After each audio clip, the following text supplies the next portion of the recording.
얼마 전 일론 머스크가 소유한 뇌신경과학 스타트업 뉴럴링크가 세계 최초로 인간의 뇌에 칩을 이식했습니다. 일론 머스크는 이에 대해서 뉴럴링크의 첫 제품은 텔레파시다라고 하면서 생각만으로 스마트폰이나 컴퓨터는 물론이고 거의 모든 기기를 제어할 수 있다고 말했습니다. 이건 정말 엄청난 기술의 진화인 겁니다. 물론 지금은 고 스티븐 호킹 박사처럼 사지가 마비된 환자나 시각장애인들의 의사소통을 일반인처럼 빠르게 할 수 있도록 도와주는 재활적 개념이 1차적인 목표겠지만 제가 위에 띄워놓은 지난 영상에서도 말씀드렸듯이 일론 머스크는 아무런 통제 없이 빠르게 발전하는 AI가 결국 인간보다 더 지능적으로 우수한 존재가 될 것이고, 그런 AI가 인간을 통제하려는 움직임에 맞설 수 있는 유일한 방법은 AI와 같은 높은 지능과 퍼포먼스를 낼 수 있도록 인간의 뇌에 칩을 삽입하는 방식의 사이보그만이 유일한 해답이라는 생각을 갖고 있죠. 그리고 그러한 그의 생각이 뉴럴링크의 연구들을 통해서 조금씩 진전되고 있는 것입니다. 자, 그럼 도대체 일론 머스크는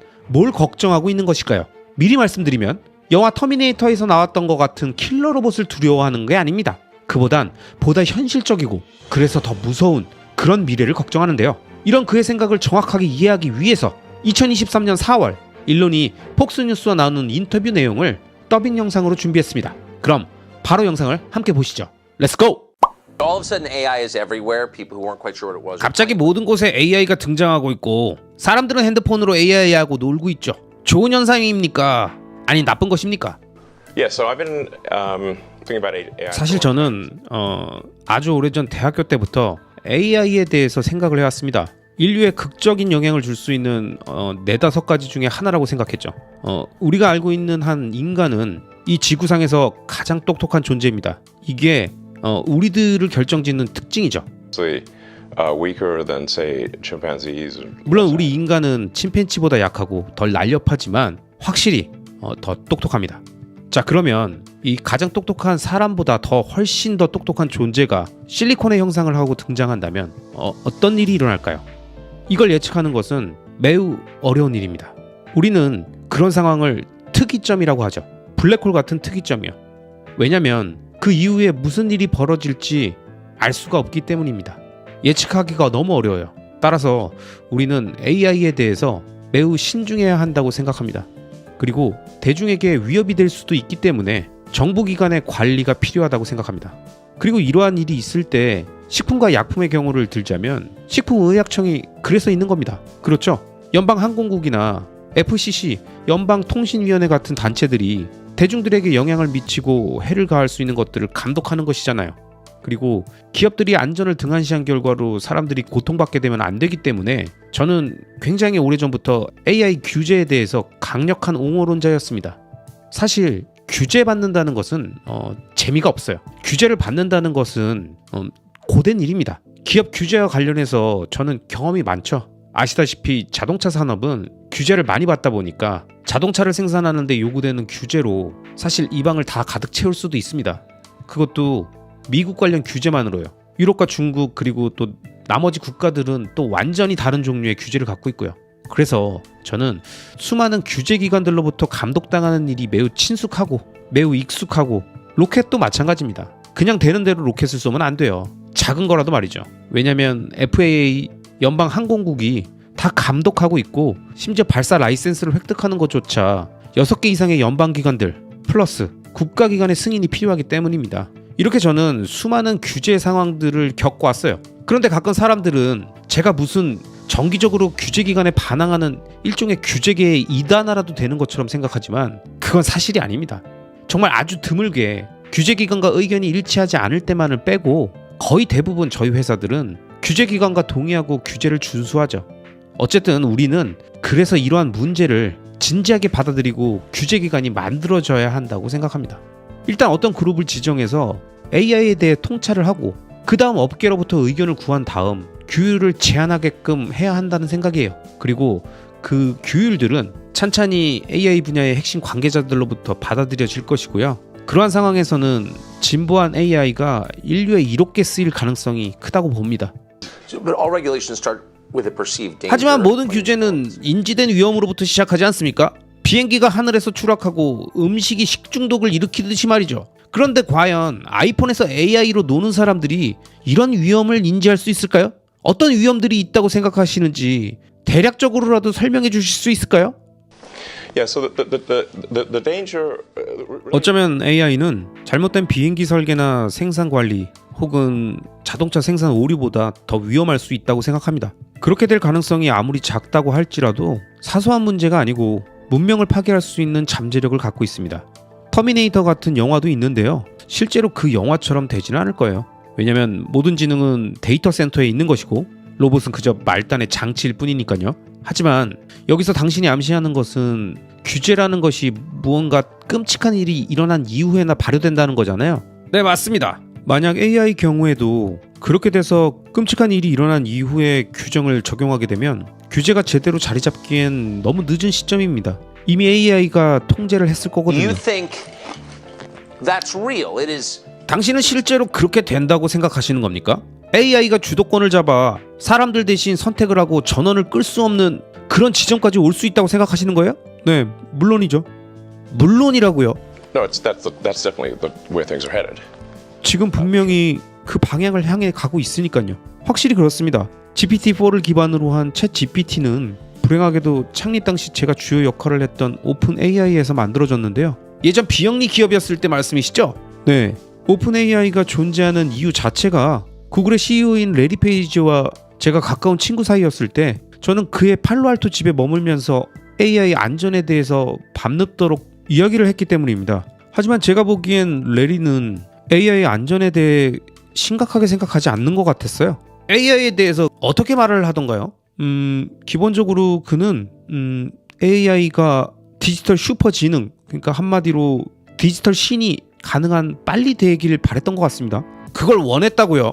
네, 그래요. 수년간 그는 관련해서 공식 발표도 많이 했고요. 구글의 전체 목표가 AGI라고 불리는 것인데 범용 인공지능 혹은 인공초지능을 의미합니다. 좋은 일을 하기 위한 큰 잠재력이 있다는 데는 저도 레리와 동의하지만 반대로 나쁜 일에 대한 가능성도 있죠. 어떤 급진적인 신기술이 있고 좋은 일을 하게 하려고 최대한 행동을 취하면 이로울 것이고 행동을 최소화하면 나쁜 일을 하겠죠. 그렇죠. 좋을 수만은 없습니다. 앞으로 질주하면서 일이 잘 풀리기를 바라는 수밖에 없죠.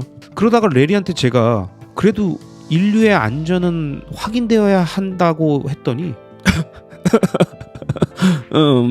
그가 저를 종차별주의자라고 부르더군요.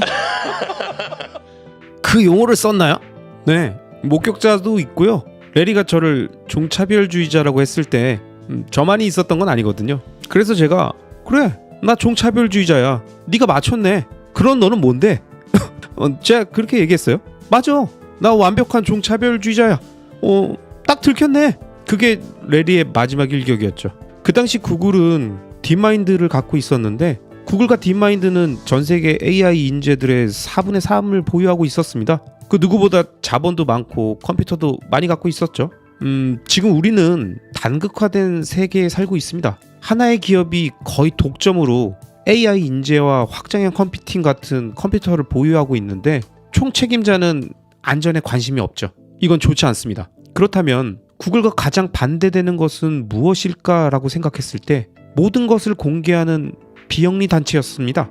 구글은 폐쇄적이고 영리를 추구하기 때문이죠. 오픈 AI는 초창기에 오픈소스로 사람들이 무슨 일이 일어나고 있는지를 투명하게 알 수 있었죠. 맞아요. 저도 보통은 영리를 추구하는 것을 선호합니다. 하만 이게 멈추지 않고 영리만 극대화하는 그런 지옥에서 소환되는 악마가 되게 할 수는 없잖아요. 그렇죠. 그러니까 종차별주의자를 위한 인센티브를 원하는 거잖아요. 맞아요. 인간에게 우호적이고 인간에게 좋은 미래를 만들기를 원합니다. 왜냐면 우리는 인간이니까요. So can you just put it? I keep pressing it, but just for people who haven't thought this through. 자꾸 반복해서 죄송합니다만 AI에 대해 깊이 생각해보지 못했거나 친숙하지 않은 사람들을 위해서 다시 한번 여쭤보겠습니다. 인공지능의 멋진 점은 너무 명확합니다. 예를 들어서 대학 레포트를 대신 써주고 자신을 소개하는 오행시를 만들어주기도 하고 재미있고 유용한 것들이 많이 있잖아요. 하지만 어떤 잠재적인 위험성이 있는지 더 구체적으로 좀 설명해 주실 수 있을까요?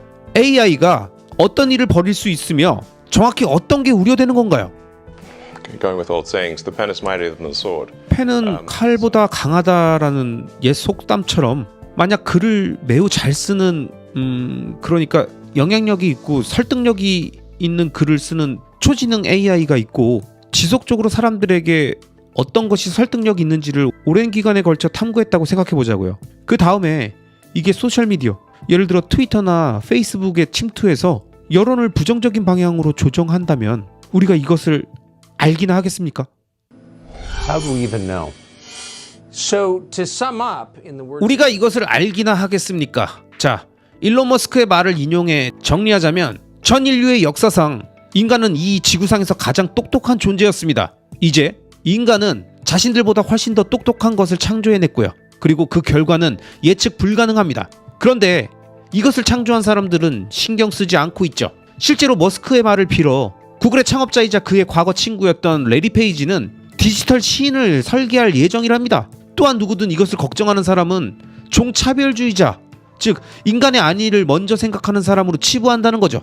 일론 머스크는 이 말에 대해 우리는 인간이기 때문에 인간의 안위를 최우선으로 하는 것이 정상이다라고 합니다. 결론적으로 AI의 진짜 문제는 경계를 뛰어넘어 자율화되고 전원을 끌 수 없는 상태가 되는 그런 단순한 게 아니라 단기적으로 AI가 단어를 이용해서 당신의 뇌를 조종하게 될 것이라는 겁니다. 이게 바로 우리가 지금 당장 걱정해야 할 AI의 쓰임입니다.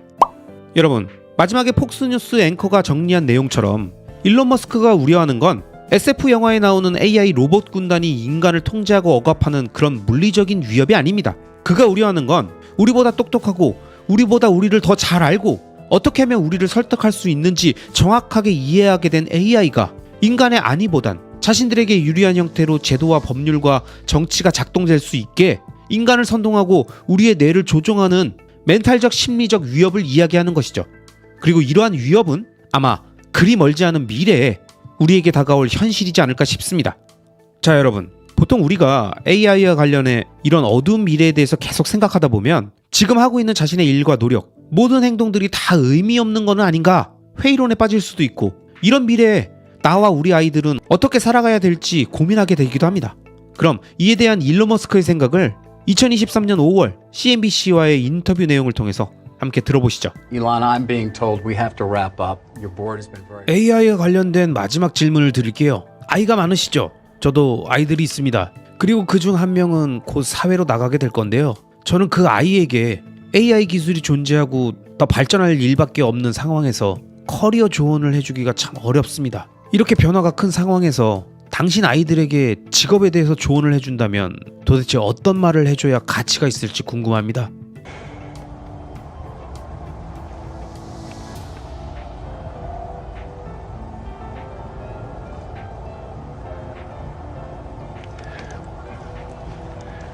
Well, that is a tough question to answer. 그러니까 답변하기 어려운 질문이네요.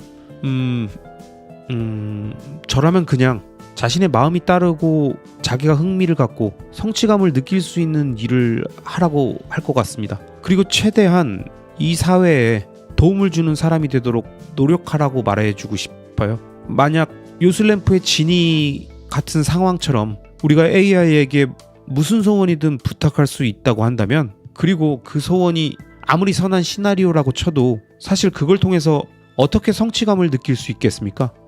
AI가 우리의 일을 우리보다 더 잘하게 되면 어디서 삶의 의미를 찾을 수 있겠어요? 그러니까 이것에 대해서 너무 깊이 생각하게 되면 솔직히 말해서 우울하고 의욕이 꺾이죠. 왜냐면 저도 회사를 키우기 위해 저의 피땀 눈물을 다 쏟거든요. 그러다가 잠깐만, 내가 이러고 있어도 되나 싶어요. 만약에 내가 지금 친구들, 가족들과 보낼 수 있는 시간을 희생하고 있는데 결국 AI가 이 일을 다 할 수 있다? 말이 되는 일인가? 잘 모르겠습니다. 저도 동기부여가 되려면 어느 정도는 불신의 유예가 필요합니다. 그래서 그저 할 수 있는 말은 흥미와 만족감을 느낄 수 있고 사회에 긍정적으로 기여할 수 있는 일을 해라, 이겁니다. 여러분, 컴퓨터가 보급되면 많은 사람들이 일자리를 잃고 인간은 쓸모없어질 거라는 의견들이 과거에 얼마나 많았습니까? 하지만 인간은 그런 변화된 환경에 적응하고 그 안에서 규칙을 만들고 기술을 이용해서 문명을 발전시켰죠. 지금 내가 하고 있는 일이 AI에게 대체될 것인가 아닌가를 걱정하고 두려워하기보단 빠르게 AI를 받아들이고 다양한 분야에 활용하면서 관련 규제를 정비하고 체계를 갖추며 미래로 가는 사람과 국가가 특이점을 향해 가는 이 시기에 진정한 위너가 아닐까요? 특히 우리 같은 장기 투자자라면 어떤 관점을 갖고 무엇에 관심을 가지며 미래를 준비해야 하는지에 대한 내용을 깊이 생각해 봐야 되기 때문에 제가 다양한 영상들을 통해 현인들의 생각과 제 의견을 계속 설명드리겠습니다.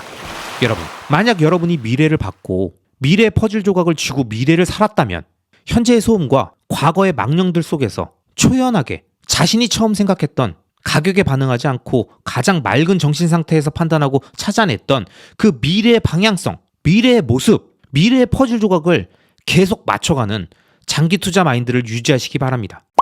우리는 가끔 세상의 대변혁을 이끈 놀라운 발명품을 만들거나 말도 안 되는 업적을 이 세상에 남긴 사람들을 보면서 미래에서 온 것 같다는 표현을 쓰곤 합니다. 그만큼 지금 현생에서는 절대 생각할 수 없고 할 수 없는 것들을 만들고 구현하고 이루었기 때문이죠. 그런데 여러분, 저는 우리가 생각하는 그런 사람들은 미래에서 온 게 맞다고 생각합니다. 실제로 그들은 미래를 살고 있거든요. 이게 무슨 말이냐? 우리가 크게 착각하는 게 같은 지구라는 행성에 살고 있으면 우리 모두는 같은 시대를 살고 있고 같은 시간을 공유하고 있다고 생각하지만 이건 생각해보면 맞지 않는 말입니다. 아직도 과거 전통 방식으로 살아가고 있는 아마존 원주민들과 지금 대한민국, 미국, 호주, 캐나다에서 현대 문명을 모두 사용하며 살아가고 있는 우리는 전혀 다른 시대를 살고 있는 거잖아요. 이처럼 아마존과 대한민국이라는 엄청난 물리적, 거리적, 문화적 차이가 없더라도 우리는 각자 서로 다른 시대를 살고 있을 수 있습니다. 즉, 우리가 무엇을 바라보고 이해했고 어떤 책과 영상을 보고 무슨 행동을 하고 있느냐에 따라서 같은 물리적 공간과 시간 안에 있어도 전혀 다른 시대를 살아가고 있는 거죠. 누군가는 아직도 과거 방식으로 생각하고 틀 안에 갇혀 행동하면서 20년 전, 40년 전 과거를 살아가고 있고 또 다른 누군가는 이미 우리 삶에 다가온 미래를 발견하고 그 미래가 구현되는 시기까지 차분하게 자신이 해야 할 일을 하면서 미래를 살아가고 있는 겁니다. 그리고 우리가 미래에서 왔다고 농담 삼아 말하고 있는 그들은 정확히 표현하면 우리보다 앞서 미래를 살아갔던 사람들, 즉 진짜 미래에서 온 건 아니지만 현재에서 미래를 살고 있는 시간 초월자인 거죠. 그리고 이런 유형의 0.1%의 시간 초월자는 아니더라도 엄청나게 뛰어난 천재나 위대한 현인은 아니더라도 남보다 앞서 미래를 살아가는 사람들은 우리 주변에도 존재합니다. 아직 현실에선 구현되지 않은 미래가 자신의 눈엔 선명하게 보이고 그 청사진을 생각하며 미래의 그 시점을 향해서 하나씩 현실의 문제를 해결하고 앞으로 전진하고 있다면, 즉 미래를 향해 계속 나아가고 있다면, 만약 여러분이 그런 사람이라면 여러분도 지금 미래를 살고 계신 겁니다. 누군가와 10년, 20년 이상의 격차를 벌리고 남들이 현재를 살아가고 있을 때 여러분은 미래를 살며 미래를 만들고 계신 거예요. 같은 연도에 같은 문화권에서 같은 지역 안에서 비슷한 생활 수준을 하고 있다고 해도 각자 무엇을 바라보고 경험하고 있느냐에 따라서 완전히 다른 시공간을 살고 있다는 거죠. 그럼 우리가 0.1%의 정말 미래에서 온 것 같다고 느끼는 시간 초월자와 같은 천재와 현인들이 만들고 뿌려놓은 미래의 퍼즐 조각을 찾고 그 퍼즐 조각을 조금씩 맞춰가면서 조금 더 빠르게 미래를 조우하고 미래를 경험하려면 어떻게 해야 할까요? 저는 이에 대한 정답이 바로 장기적 관점을 갖고 먼 미래를 바라보며 장기적 우상향 구조의 자산과 행위에 집중하는 것이라고 생각합니다. 당장 현실의 땅바닥 보도블록만 보는 게 아니라 먼 곳을 바라보며 자신의 시선과 관심을 미래로 보내서 현실에서 요동치는 온갖 잡념과 감정들을 버리고 시간 선호를 극도로 낮춘 사람만이 비로소 미래로의 시간여행, 시간 초월과 같이 그동안 아무리 눈 씻고 찾아봐도 보이지 않았고 알 수 없었던 미래가 비로소 조금씩 보이기 시작하는 거죠. 그렇게 수많은 사람들이 지금 현재 존재하는 것, 만질 수 있는 것, 당장 내 눈앞에 보이는 것에 집중할 때 보이지 않고 옆에 없고 그래서 만질 수는 없지만 이미 그 실체를 느낄 수 있는 미세한 움직임을 조금씩 감지하게 되는 겁니다. 그리고 그렇게 찾게 된 장기적 우상향 구조의 자산과 행위가 앞서 감지했던 사람들에 의해서 회자되고 어느 순간 대중들이 반짝 반응해서 변동성을 만들면서 요동치고 사그러지는 행위가 반복되는 가운데 그곳을 떠나지 않고 계속 그 변화 과정을 모두 다 경험한 자만이 대중의 관심이 떠난 뒤에도 그곳에 계속 산업의 발전과 기술의 진화, 문명의 고도화, 그리고 마지막으로 그것을 믿는 사람들이 증가하는 현상을 보면서 아직 구현되지 않은 미래의 퍼즐 조각이 하나씩 맞물리며 조금씩 그 모양을 보이기 시작하고 그렇게 남들보다 빠르게 미래로 가게 된다는 거죠. 이게 바로 진정한 장기 투자 마인드입니다. 오늘을 살고 내일을 걱정하는 사람들이 쏟아내는 말과 행동들은 말 그대로 지금 현재를 사는 사람들의 행동이며 무엇이든 모든 걸 차트 안에서 찾으려는 사람들은 그 실체의 과거 움직임 속에서 허우적대는 것일 뿐입니다. 하지만 장기 투자 마인드는 과거의 흐름과 현재의 소음들이 아닌 지금 우리 삶에서 일어나고 있는 중요한 변화들을 포착하고 그 변화의 방향성이 일시적이지 않은 것들을 선별해서 그 방향성에 자신의 시간과 돈, 에너지를 쏟으며 미래를 사는 행위입니다. 이 들었을 때 멋져 보이고 그럴싸해 보이는 표현은 늘 처음 장기 투자를 다짐하는 분들께 강한 동기부여를 주지만 우리가 사는 인생은 물론이고 투자 역시 희노애락이 늘 반복적으로 등장하죠. 자신의 선택이 맞고 내가 본 미래의 방향성이 맞다고 생각되는 가격 상승이 오면 그래, 이게 장기 투자지. 이게 맞다니까? 이런 반응들이 나오다가도 그동안의 상승분을 대부분 날리는 강력한 하락이나 시련이 나오고 오랫동안 횡보하면서 가격이나 성장이 시원치 않으면 아, 분명 그때 느낌이 쎄했는데. 아, 내가 뭘 믿고 가만히 있었지? 아니, 3년을 투자했는데 어떻게 아직도 수익이 이것밖에 안 되냐? 이런 후회나 원망을 하게 되는 순간이 분명히 생겨나게 됩니다. 왜냐? 우린 아직도 지금, 그러니까 현재를 살고 있는 사람들이니까요. 장기 투자 마인드를 갖고 미래를 바라보고 미래의 퍼즐을 손안에 쥐고 있지만 그렇다고 아직 미래를 살고 있는 건 아니거든요. 그리고 이럴 때 늘 옆에서 과거의 차트 흐름을 갖고 와 설명하며 그럴싸한 분석 결과를 보여주거나 과거 자신의 실패 경험을 설명하며 이번에도 역시 다르지 않을 거라고 말하는 과거를 살고 있는 사람들의 이야기가 계속 회자됩니다. 이렇게 현재를 사는 사람들의 잡음, 과거를 사는 사람들의 예측이 계속 들리다 보면 어느덧 우리가 생각했던 미래에 대한 믿음과 방향성이 의심되기 시작하고 분명 장기 투자를 10년간, 20년간 하겠다고 다짐하고 절대 팔지 않을 거고 가격에 반응하지 않겠다고 했고 그 행위를 멈추지 않겠다고 했던 그 마인드가 조금씩 무너져 내리기 시작하면서 결국 자신이 어렵게 찾았던 미래를 향한 퍼즐 한 조각, 남들보다 미래를 먼저 받고 살게 됐던 그 퍼즐 조합들을 조용히 바닥에 던지는 경우가 생깁니다. 그런데 여러분, 원래 인생도 투자도 그래서 어려운 겁니다. 드라마나 영화 리뷰 영상처럼 빠른 속도로 초반부터 결론까지 깔끔하게 설명해주고 끝나는 구조가 아니라 오랜 시간 계속되고 더디고 지루하고 앞으로 가다가 다시 뒤로 후진하고 또 아주 천천히 조금씩 앞으로 가는 흐름을 무한 반복하면 스스로 정체되어 있다고 생각되는 타이밍에 어느 순간 갑자기 폭발적으로 성장하며 그동안의 누적된 시간을 모두 보상해주는 투자의 성과가 나타나는 겁니다. 그게 어느 순간 우리가 예측하지 못한 타이밍에 오지만 그렇게 미래가 또 조금씩 더 다가오는 거예요. 그러면 또다시 사람들의 관심을 불러일으키고 뜨내기들을 다시 그곳으로 불러들이면서 가격이 올랐다 꺼졌다를 반복하고 그 행위를 하는 사람들이 갑자기 많아졌다 줄어들었다를 반복하겠지만 그때 가격에 반응한 현재를 사는 사람들이나 과거의 차트 흐름에 집중한 사람들은 미래를 살고 있는 장기 투자자보다 늘 더 늦게 알고 늦게 반응하고 뒤늦게 후회하며 이런 얘기를 하는 거죠. 와, 넌 좋겠다. 운이 좋았네. 아, 나도 지금이라도 들어갈까? 지금이라도 시작할까? 그리고 이 이야기는 여러분이 모두 알고 계시는 것처럼 무한 반복됩니다. 내 옆에서 이 이야기를 하는 사람들만 계속 바뀔 뿐이에요.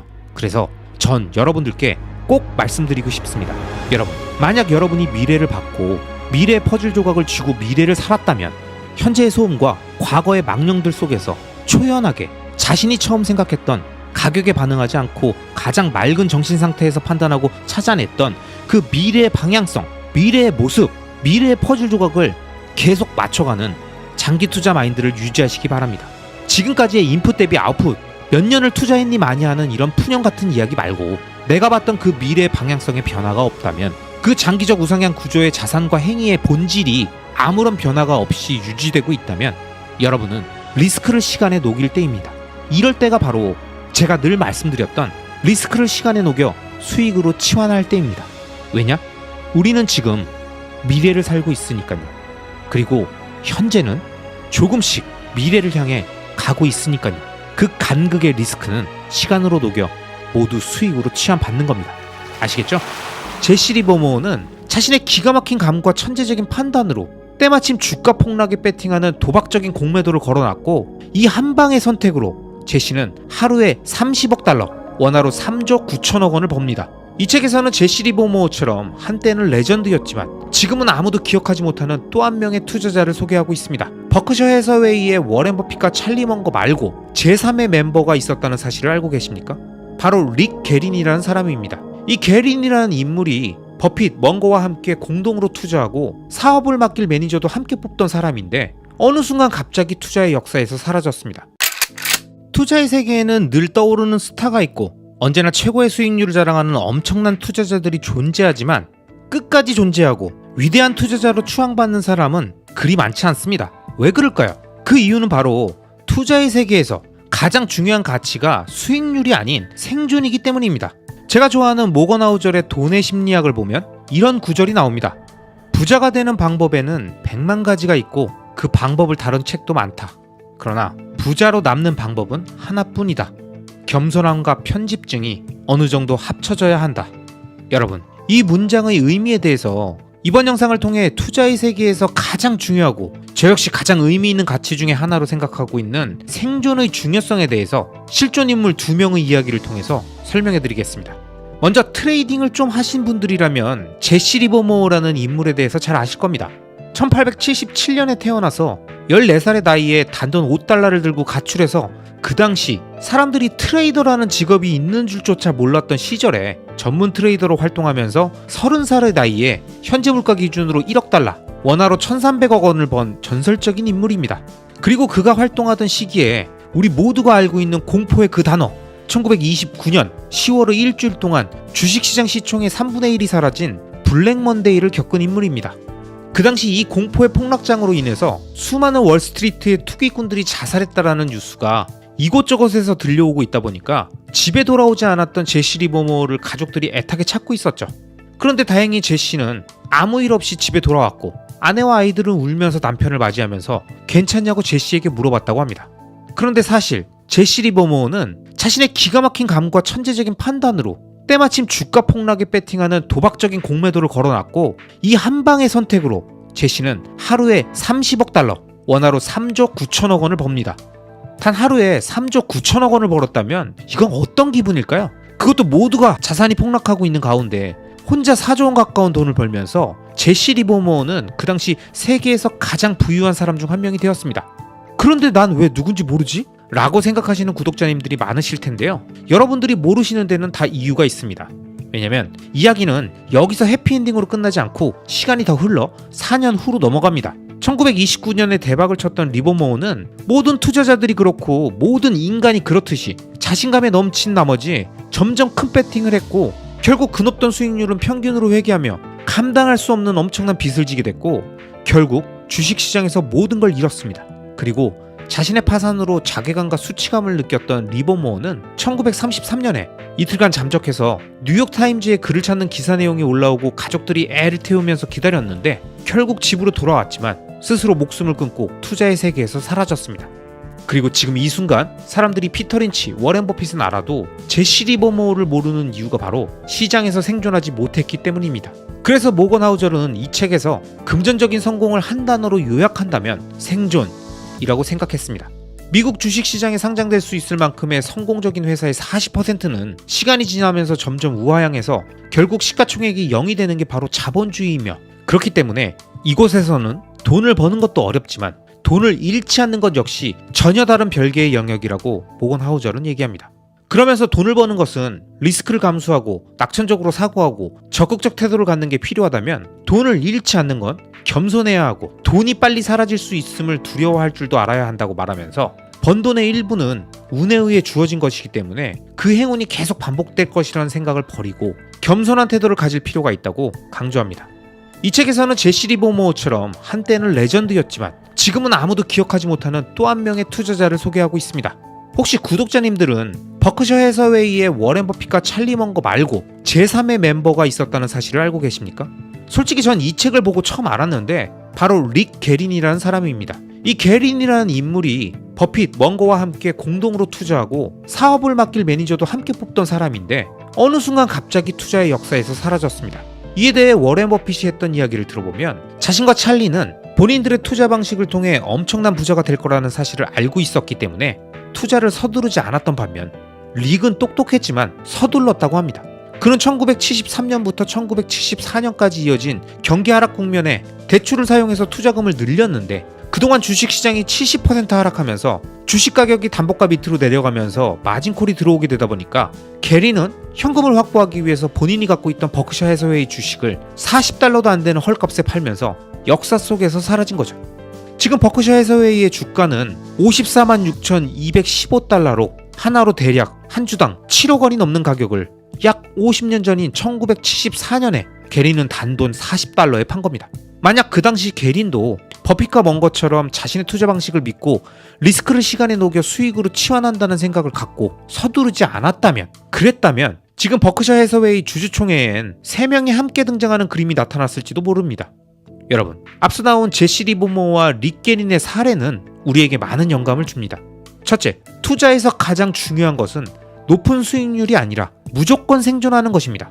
그렇기 때문에 아무리 확실해 보이고 아무리 생각해도 정답이 맞다고 생각되는 상황에서도 절대 한 번에 모든 걸 잃을지 모르는 파산의 상황은 무조건 막아야 합니다.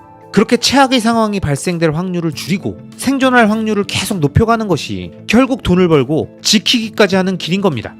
둘째, 계획대로 되지 않을 경우를 대비한 계획이 있어야 합니다.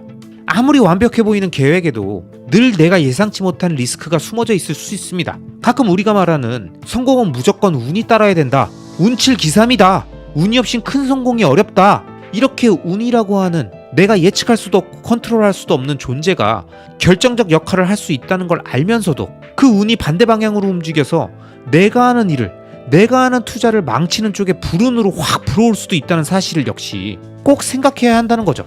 실제로 우리가 경험하는 모든 위기는 늘 다른 모습으로 나타나기 때문에 대부분은 대비하지 못합니다. 9.11 테러, 글로벌 금융위기, 코로나 바이러스, 늘 다른 형태의 위기로 우리들에게 다가오고 있기 때문에 대비한다고 계획해봤자 거의 대부분은 의미가 없습니다. 결국 살아남았을 때만 그 모든 계획들이 의미 있고 빛나게 되는 거 아니겠습니까? 자, 그럼 앞서 정리한 두 가지 무조건 생존 전략과 실패를 대비한 계획을 위해선 우린 어떻게 행동해야 할까요? 여기서부턴 각자의 스타일에 따라서 생각이 다르겠지만 저는 과거 여러 영상들에서도 설명드렸던 제가 생각하는 개념들을 짧고 간결하게 다시 한번 말씀드리겠습니다. 우선 절대 한 방에 모두 무너지는 상황을 단 한순간도 만들지 말아야 합니다. 어떻게? 같은 속성을 갖는 자산에 전 재산을 몰빵해서 그 자산군의 악재가 터졌을 때 한순간 전 재산이 급격히 쪼그라들고 마침 그 순간 집안에 악재가 생겨서 급하게 목돈이 필요한 상황이 생기는 경우를 무조건 방지해야 합니다. 여러분, 투자는 인생입니다. 난 절대 안 아프고 우리 가족들도 아프지 않을 거고 난 앞으로도 몇십 년간은 계속 지금 일을 할 수 있을 거라고, 목돈이 들어갈 일은 절대 없을 거야 라고 생각하면서 전 재산을 한 가지 자산에 몰빵하면 내가 전혀 예측하지 못한 상황이 연출되면서 그 자산의 가격이 중단기로 크게 흔들리고 불운까지 겹쳐서 계속 돈이 필요해지면 눈물을 머금고 자산을 팔아야 됩니다. 그렇기 때문에 가능하면 상관관계가 낮은 자산 2개에서 3개 정도로 분산해서 모든 자산이 다 같이 오르내리는 상황을 막고 각 자산의 상황에 따라 언제든 최소한의 피해로 위기에 대처할 수 있는 유동성을 확보할 수 있는 옵션을 갖고 있어야 합니다. 이런 관점으로 저는 한국 부동산, 미국 주식, 비트코인에 모두 투자하고 있습니다. 이것들이 왜 상관관계가 낮은 자산들인진 예전에 만들었던 영상을 위에 카드로 띄워놓겠습니다. 안 보신 분들은 한번 보시기 바라고요. 부동산이라면 장기적으로 활용할 수 있는 부동산 담보대출이라는 버퍼, 주식이라면 단기적 유동성 확보의 목적에 주식담보대출이라는 버퍼가 여유있게 남아 있어야 자산을 매도하지 않고 위기 상황에 유동성 공급이 가능합니다.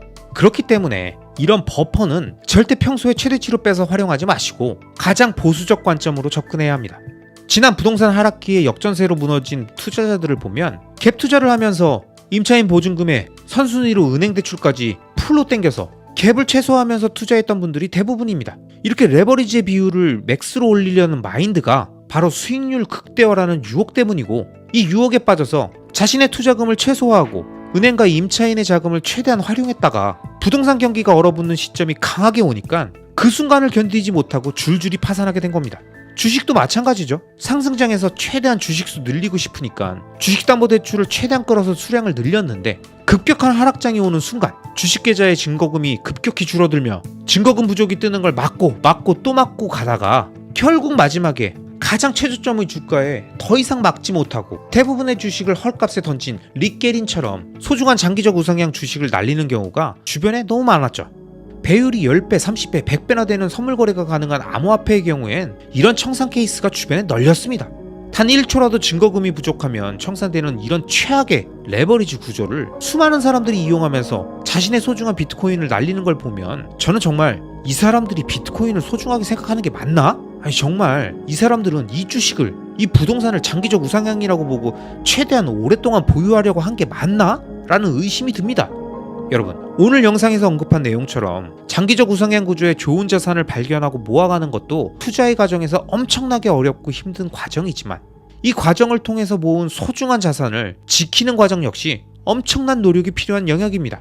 그 자산을 지키고 불리는데 방해가 되는 요소들을 최대한 제거하고 구조적으로 자신에게 불리한 상황이 연출될 수 있는 경우의 수를 줄이는 행위만이 수량이 많고 적음을 떠나서 자신이 소중하게 생각하고 지키고 싶고 모으고 싶은 좋은 자산을 파산 없이, 마진콜 없이, 강제 청산 없이, 돈맥 경화로 터지는 일 없이 최대한 최악의 상황이 발생되지 않고 온전히 나머지 리스크를 시간으로 녹여 수익으로 치환할 수 있는 정상적인 투자의 구조를 만들어줘야 우리가 기대하는 2030년 그 자산들이 결국 위대한 결과를 구현했을 때, 그 놀라운 투자 성과를 보여줬을 때 뒤에서 씁쓸한 표정 짓지 않고 온전히 그 기쁨을, 그 성과를 누릴 수 있을 겁니다. 그런 의미에서 늘 자만하지 말고 겸손한 마음으로 내가 예측하지 못한 상황이 올 수도 있다는 생각을 하고, 설령 그런 상황이 온다 하더라도 내가 투자한 장기적 우상향 구조의 그 구조를 믿고 리스크를 시간에 녹여 수익으로 치환하면서 투자의 포트폴리오를 갖추고 생존을 목표로 하루하루를 대비하는 구독자님들이 되시길 바랍니다. 그럼 오늘도 끝까지 시청해주신 모든 구독자님들을 리스펙합니다. 좋았어!